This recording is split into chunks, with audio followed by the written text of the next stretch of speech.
Hello, thank you for joining us on the news. I'm Ruth Aguele. My sign language interpreter is Shagun Ajayi. We'll begin with the headlines.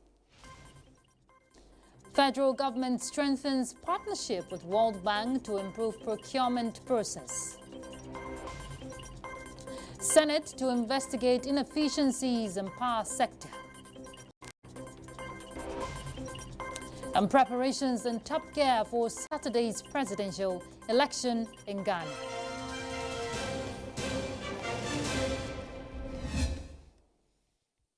More than 140 ECOWAS election observers have been dispatched to voting centers in the 16 regions of Ghana ahead of this Saturday's presidential election.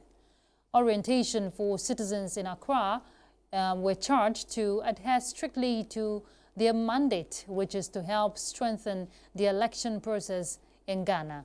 Kelvin Ehunwahi reports. In line with ECOWAS Protocol on Democracy and Good Governance relating to providing assistance to member states holding elections, the exercise in Ghana is coming at the time the country is seeking to remain a beacon of democracy in the sub-region. This fact is the reason the regional bloc is asking these observers, carefully selected, to stick to their job of observing and recording incidences and not interfere with the process in their areas of deployment, because a successful election in Ghana will further consolidate on the growth of democracy in West Africa, where many countries have held successful elections in recent times. They will go to all the regions of Ghana and they will observe the election and they will report exactly what happened. And after the election, we are going to have a statement on the position of what really takes place. So we wish the Ghanaians a very peaceful election, successful election for all the contestants. The observers were also taken through the history of political development and elections in Ghana, as well as peculiarities of the respective regions, to help them know what to expect. In Accra, Kelvin Ehunwahi, NTA News. Still on the same issue, head of ECOWAS observation mission to Ghana 2024 presidential election, former Vice President of Nigeria, Namadi Sambo, has urged the Electoral Commission of Ghana to use the special election to perfect logistics and processes ahead of the main election this Saturday. While addressing the media in Accra, he expressed confidence in the capacity of stakeholders to uphold Ghana's good record in election management. Here is Kelvin Ehunwahi again. The clock is ticking towards the Ghana 2024 presidential and parliamentary elections. After a largely issues-based campaigns, the contending political parties have now put their faith in the hands of the voters who are awaiting the election with excitement. To be frank with you, the economy, number one, influenced my decision. That is the core of my decision. I am not going to be influenced by party this, party that, but their manifestos and their policies, I will look at it, join them with the economy that I am in here now, and then I will decide where my thumbprint will go.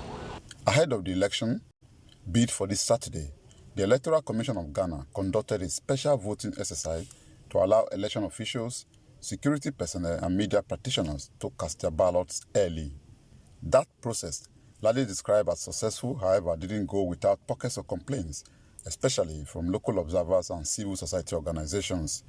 It is those issues the head of the ECOWAS observation mission, Namadi Sambo, wants the electoral body to look into to pave the way for a free and peaceful polls on Saturday. We have been briefed by the Electoral Commission. We have visited Mr. President, who has assured us in putting everything on ground to ensure that we have a free, fair, and credible election. And the report that we have just received now from the coalition of local observers is very impressive. Of course, you will always find here and there some issues. All these things now we believe are going to be looked at and addressed before the final election.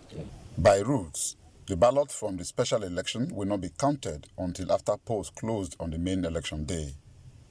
From Accra, Ghana, Kelvin Ebonwaye, NTA News. In other news, South Sudan's government and opposition groups who did not sign the 2018 revitalized agreement are among the negotiating parties attending the peace talks in Nairobi, Kenya. Here is Kolo Mohammed with details. The 2018 agreement was introduced with the aim to bring in an end to the country's 5-year civil war, which killed more than 400,000 people. The Tumaini talks first began in May, but stalled after South Sudanese President Salva Kiir sacked the previous government. The government was unable to travel to Nairobi on 2 subsequent occasions. No reasons were given for the travel delays. In other news, pensioners in Argentina protested on Wednesday against the government's decision to restrict access to free medication provided by public health insurance scheme.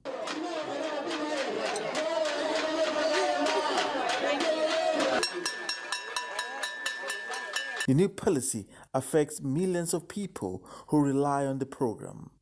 The senior citizens say they are out to be heard, as most of them cannot afford needed medication if it's no longer free. Kolo Mohammed, NTA News. French President Emmanuel Macron will address the nation this Thursday after Prime Minister Michel Barnier was ousted in a no-confidence vote. Now, this development is thrusting Eurozone's second largest economy further into political crisis. Kolo Mohammed again has that report. Prime Minister Barnier's government collapsed after members of parliament voted overwhelmingly in support of the motion against him, just 3 months after he was appointed by President Macron. This is the first French government to be forced out by a no-confidence vote since 1962. French bonds and stocks have come under selling pressure from the escalating crisis in recent days, with the closely watched gap or spread between 10-year French and German bond yields rising to 90 basis points. The French Prime Minister Michel Barnier drove to Elysee Palace to submit his resignation to French President Emmanuel Macron. In the wake of members of parliament delivering a vote of no confidence on Michel Barnier's government and his subsequent resignation as prime minister, the crisis took front pages of French major dailies. Residents reacted as they all seemed worried, saying it is not clever to vote out the government at this time when France is working to renew international relations with nations of the world after the fallout with colonies with whom France had good international multilateral ties. In Marseille, civil service protesters reacted to the fall of the government, chanting it could be worse. It was already a mess. French far-right leader says they will let the new prime minister get to work, as French President Emmanuel Macron now has a new task to appoint a new prime minister. Kolo Mohammed, NTA News. South Korea's President Yoon Suk-yeol is facing possible impeachment for sending heavily armed soldiers into Seoul's streets with a baffling declaration of martial law that reminded many of the country's past military-backed dictatorships. Lawmakers began the impeachment proceedings against Yoon just hours after Parliament unanimously voted to cancel martial law, forcing the president to lift his order about 6 hours after it began. The vote could come as early as Friday and would need support by 2/3 of the National Assembly to advance to the Constitutional Court, which would decide whether to remove him from office. Yoon's declaration of martial law late Tuesday sought to consolidate power, ban political activity, and censor the media. It sparked outrage in the streets and concerns among South Koreans' international allies. The defense minister who recommended the move has resigned. China has decided to impose sanctions on 13 U.S. military firms in response to the sale of U.S. arms to Taiwan. The Foreign Ministry said after the United States arranged for Taiwan's president to transit through its territory. The step follows China's strong objection to the United States authorizing a potential $385 million sale of spare parts and support for F-16 jets and raiders to Taiwan, which Beijing says undermines its sovereignty and territorial integrity. China, which considers Taiwan its own territory, and its president, Lai Ching-te, a dangerous separatist, opposes any foreign interactions or visits by the island's leaders.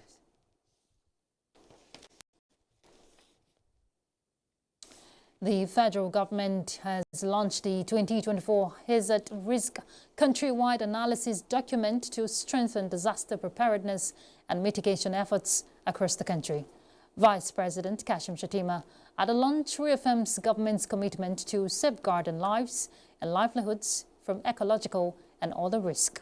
State House correspondent Abdurrahman Jabrila reports.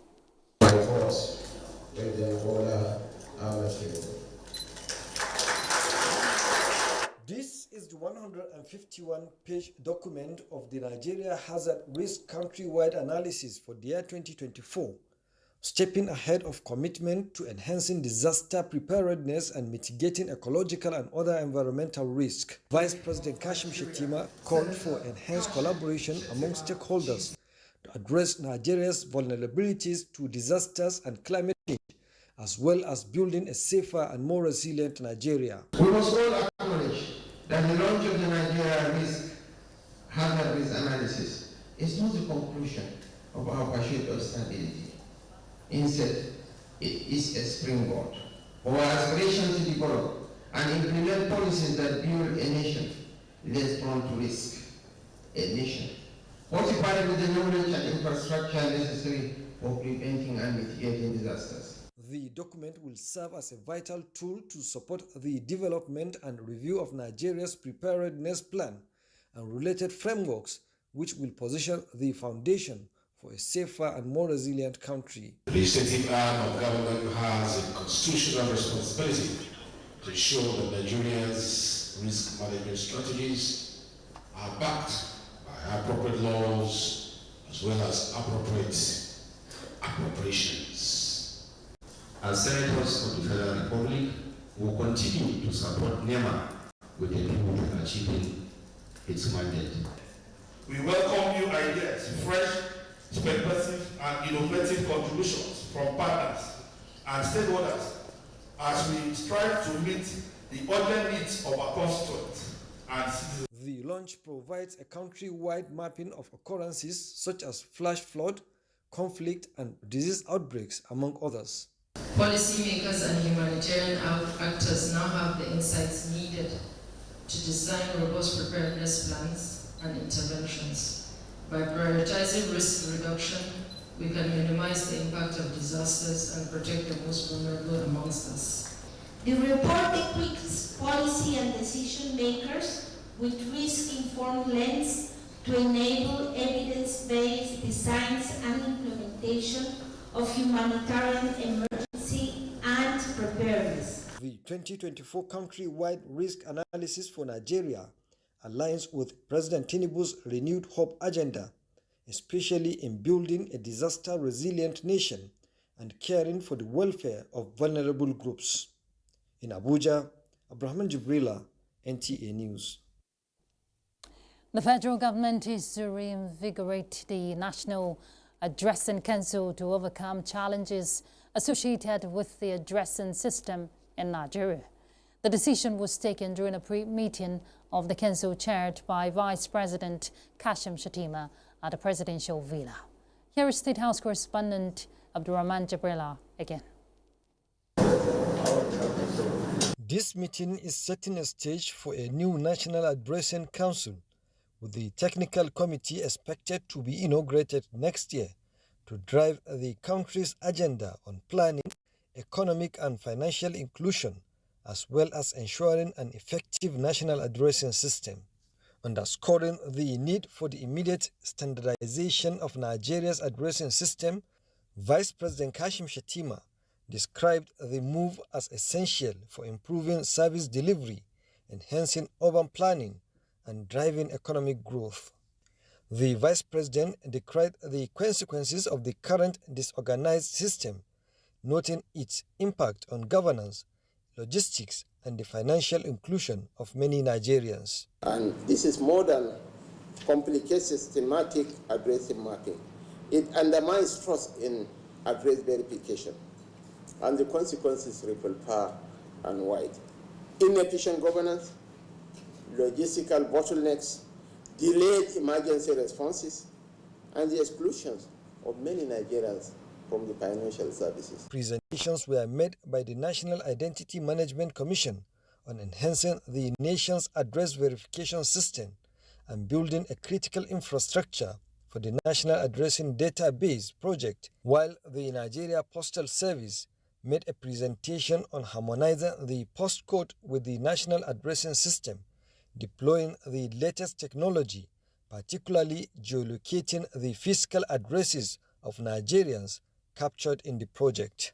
Leveraging opportunities in the National Addressing System will fast-track government's vision of attaining inclusivity and economic prosperity, especially for Nigerians in the rural areas. From the State House, Abraman Jibrila, NTA News. All right, we'll take a short break. We're back. Please stay tuned. Thank you for staying tuned. President Bola Ahmed Tinubu rejoices with Chris Olufumilola Okunowo and his wife Erelu Morenikeji Okunowo on their investiture as Asiwaju Onigbagbo Akile Jebu and Yeye Asiwaju Onigbagbo Akile Jebu. A statement signed by the Special Advisor to the President on Information and Strategy, Bayo Onanuga, indicates that the Christian Association of Nigeria will confer the prestigious titles upon them on December 7th.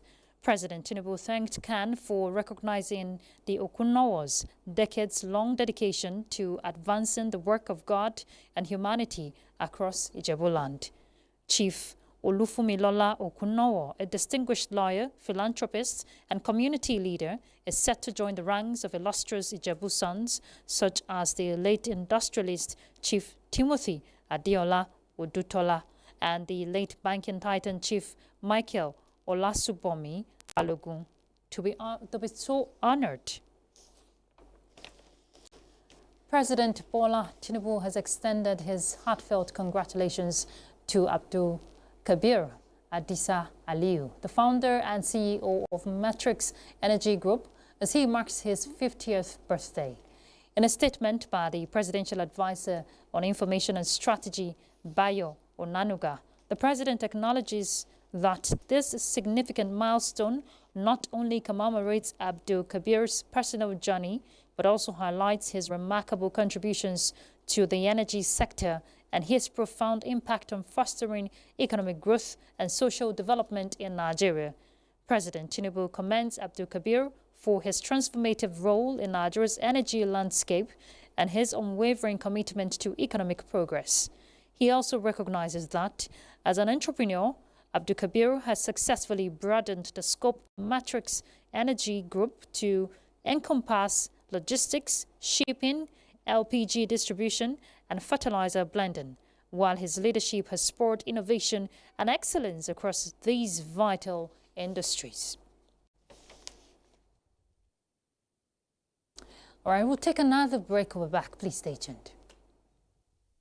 Interface G2C, in collaboration with the Federal Inland Revenue Service Taxpayers Department, invites you to a stakeholders engagement on the imperative of improving government revenue and the role of stakeholders, with the Executive Chairman of the Federal Inland Revenue Service, Dr. Zach Adedeji, leading the discussion. Date 6th of December 2024 at the Ballroom, Fraser Suite, Central Business District, Abuja. Time 10 a.m. Pro. Convener Dr. Wadig Bore.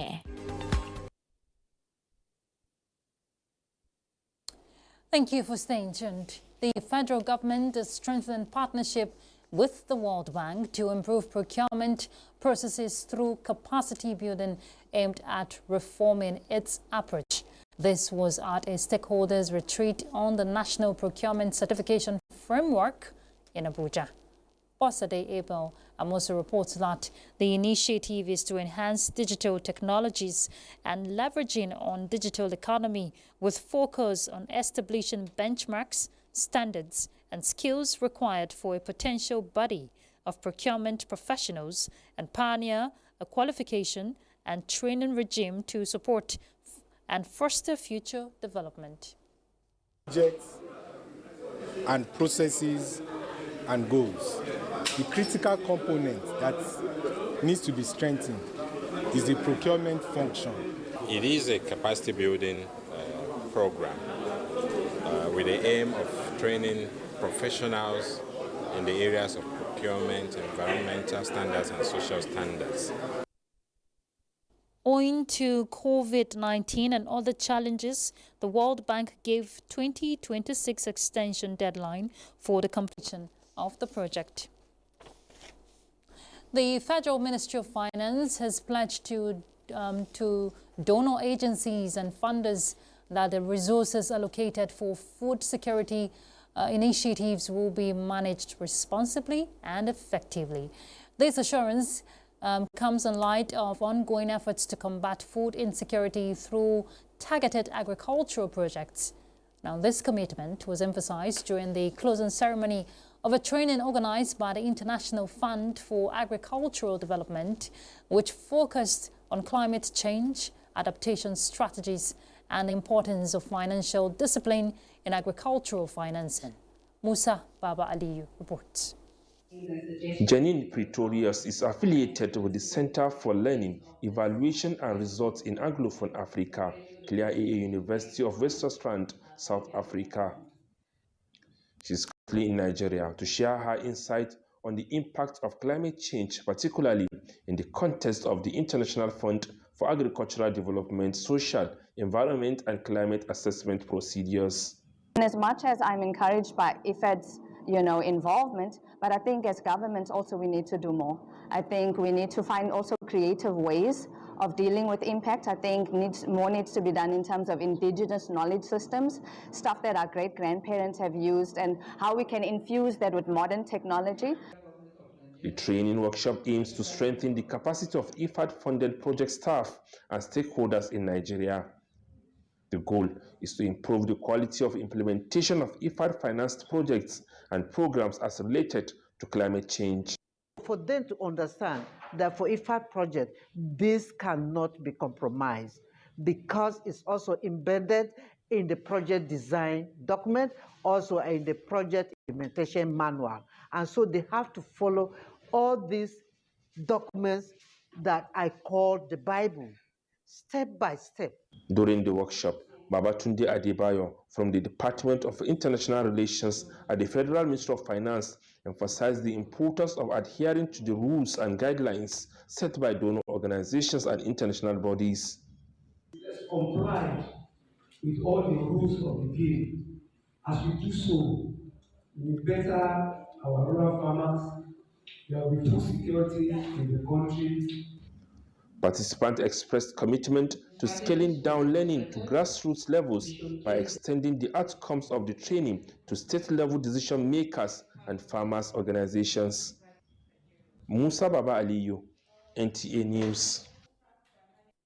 The National Agency for Food and Drug Administration and Control has directed manufacturers, distributors and sellers of sachet alcohol and beverages in less than 200 ml bottles to stop the manufacturing and sale, as engaging in such activities is an offense.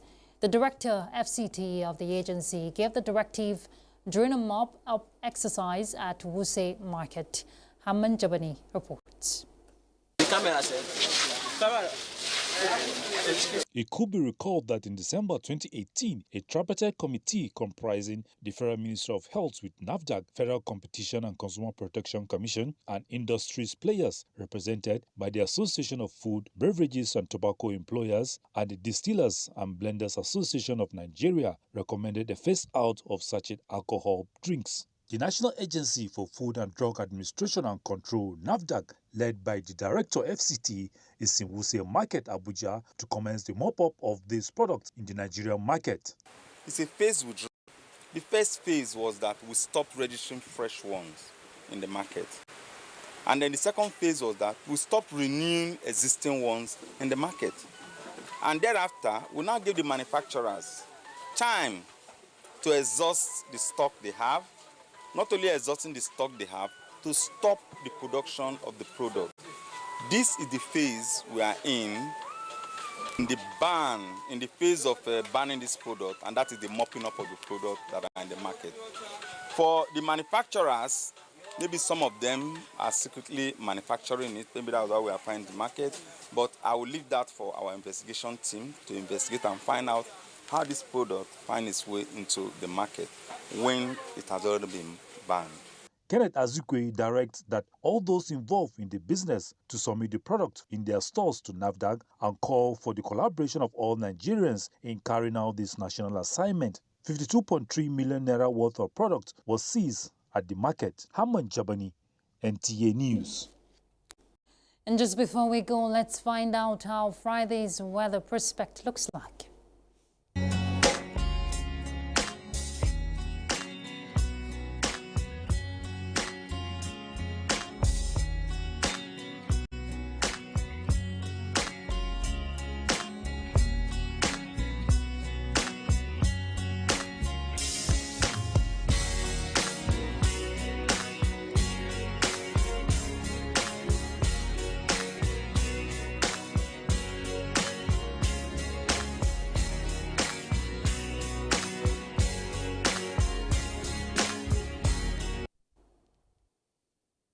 And that concludes the news. Thank you for your company. I'm Ruth Aguele. My sign language interpreter is Shagun Ajayi. Bye.